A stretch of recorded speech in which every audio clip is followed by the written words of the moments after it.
Hello guys, so ayun, nandito tayo sa San Juan. Gagawa tayo ng installation tutorial kung paano mag-install ang ating mirror cabinet. Tara, samahan nyo kami.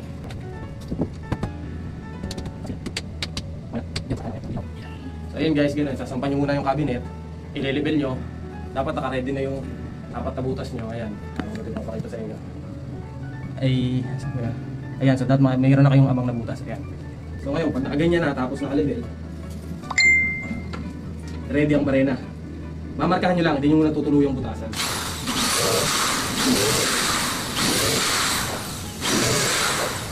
Next step guys, di ba namarkahan nyo na, tapos tinanggal nyo na yung cabinet. Ngayon, tutuluyan nyo na ng barena. Okay, let's go! So yun guys, pagtapos nyo ng butasan, so lalagyan nyo ng ganito. Stick. Purok, balik. Purok, balik. Guys, ang susunod, isasampan nyo na ulit yung cabinet. Tapos, kakabit nyo gamit yung black screw na 2 inches. Ayan. Huwag nyo kakalimutan, yung helper nyo yung pinaka-importanteng bagay dito. Pag wala kang helper yan, walang magsasampa. Paano? Kaya kailangan mo na yung installer. Pero may tutorial tayo kung no budget, di ba? Ayan. So ayan guys, pag napasok nyo na yung una yung screw, i-level nyo ulit, babalik nyo sa level.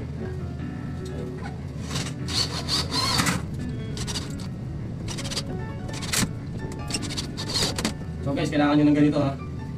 Hindi pwede yung mano-manong screwdriver, mahina yun, hindi makakayan. Ayan guys, yan, kailangan mo ng drill kasi ang tikas niyan, ayan o.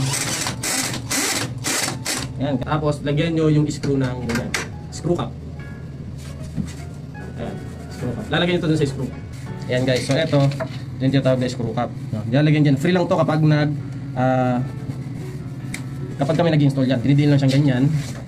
Ayan, sa taas. Screw, lagyan ng screw cap. Pag nalagyan nyo ng screw cap na ganyan, pupukan nyo lang ng martilyo. One time lang, pwede na yun.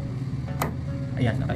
So paano ibalik? Ayan, makikita nyo dito yung plate ng ating hinges. Meron kasing ano eh, ito, quick release button. Pwede na! Ayan yung buong mirror yun, di ba? Ito, merong quick release button. Tapos meron yung hook. Ayan o, may hook siya.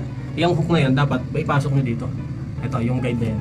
Ayan, yung guide na yan. Haba ng kuko, di ba? Kailangan kasi yan pag nagtatanggal ng mga sticker. Ayan, so, okay, doy, pasok mo doy. Pakitaan mo sila. Yan, pinasok mo. Yan, pasok na yung hook tapos saka mo dito. Yan. Ayan, trip niya paluin eh, pero pwede naman itulak naman gano'n yung guys eh. So, ayan. Meron nga na doors, nakakabitas. Ayan, soft close yung hinges. Oh. Ano sila? Ito, soft close hinges din to. Lahat naman yan, di tayo gumagamit ng ordinary na hinges guys. Last door. Hook. Hook. Tapos tulak. Yan, yan. Yung tulak lang pala ito. Tulak lang talaga siya guys. Guys, kung mapapansin nyo, hindi pantay. Ayan.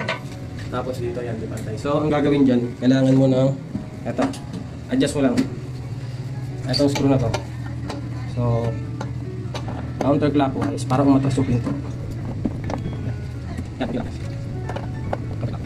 Yan, medyo okay na siya. Tapos, eto ganun din. So, ang gawin nyo, yan ito.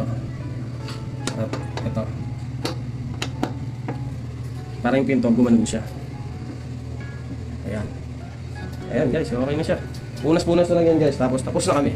So sana nag-gets yung tutorial, no? Check natin, swing doors, adjustable shelves, swing door. Okay, swing door. Okay, same.